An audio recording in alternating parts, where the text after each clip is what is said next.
That's what you're sticking. All right, guys, so you spent the last several years in school, right? Learning everything you need to know. I mean, languages, science, perhaps a specific discipline or so. Now you've graduated and you're ready for that first career, right?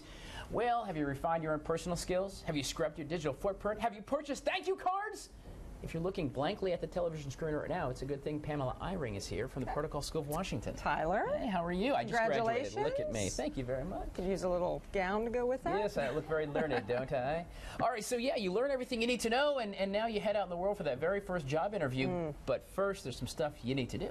Yeah, it's tricky out there right now. I'll tell you. First, definitely the basics of interpersonal skills. That's really what employers are looking for. They know you're technically bright, you've just graduated college, you're all good there, but what they're looking for is that eye contact, that handshake, that first impression if you get that first interview. Here's the issue, though.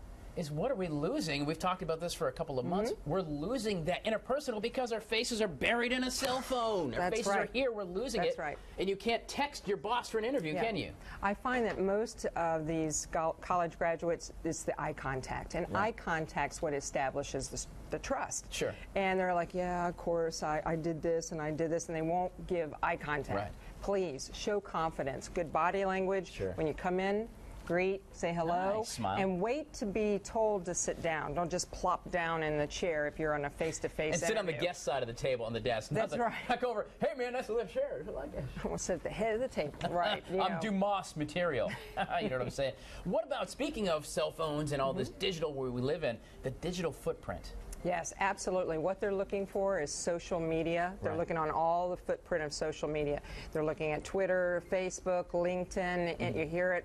I mean, it's everywhere. Sure. And so if you're getting ready to graduate, and even before that, you want to clean up your site. You know, have photos of not having won the beer pong contest. I mean, I'll tell you a story. A friend of mine has a small company who's looking to hire people, and of course he did that. He got an application. He looked on Facebook. The young gentleman's Facebook profile picture was explaining to everyone that he thought they were number one, if you know what I'm saying. Oh my gosh. You wouldn't want that if you're trying to get a job if the first picture you see is something like that. And also with letters, you know, we send in applications or apply online now is very popular. Right.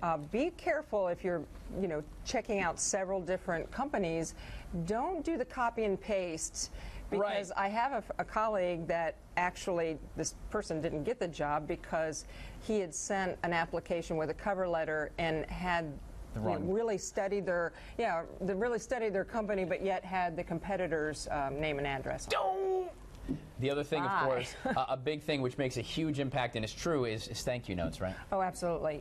You know, when you do an interview, you get a 5% extra chance of getting that job just by writing a thank you note. Now, everyone else will send an email or maybe not do anything, but 5%. It's worth it. The key right there is writing not writing an email, writing a note. Yes, just a simple note. It doesn't have to be very long. Piece of cake. Like that. Great stuff. Guys, we're going to put links for you for more tips from Pamela Eyring on how to get the business acumen you're going to need for that very first job, or maybe you haven't gone on an interview in a bunch of years. Same rules apply, that's for sure. From the Protocol School of Washington, it's Pamela Eyring. Very nice. I'm going to keep this hat. I think it does something for me, right? Work it. There you go. Stay with us, guys. We're coming back live and local.